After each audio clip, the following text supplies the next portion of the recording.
இன்று நாம் பார்க்கும் குறள் 129. தீயினாற் சுட்டபுண் உள்ளாரும் ஆறாதே நாவினாற் சுட்டவடு. சாலமன் பாப்பையா உரை. ஒருவனை மற்றொருவன் தீயால் சுட்ட புண் உடம்பின்மேல் வடுவாக இருந்தாலும் உள்ளத்துக் காயம் காலத்தில் ஆறிப் போய்விடும். ஆனால் கொடிய வார்த்தைகளால் நெஞ்சைச் சுட்ட வடு அதில் புண்ணாகவே கிடந்து ஒரு நாளும் ஆறாது. திருவள்ளுவர் விளக்கம்.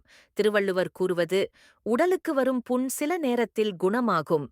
ஆனால் நாவால் தீங்கடிக்கும் சொற்கள் நெஞ்சில் ஒருபோதும் மறைந்து போகாது. வார்த்தைகள் நெஞ்சில் நிலைத்து பாதிப்பை ஏற்படுத்தும். அதனால் நாவை அடக்க வேண்டும். சாலமன் பாப்பையா இந்த விளக்கத்தில் சாலமன் பாப்பையா கூறுவது, சொல் மூலம் செய்யும் தீமை உடல் காயங்களை விட மிகத் தீவிரமாகும். வார்த்தைகளை அடக்கிக் கொள்ளுதல் அவசியம். நியாயமான நடத்தை கொண்டவன் எப்போதும் மக்களால் மதிக்கப்படுவான் மற்றும் சிறப்பை பெறுவான்.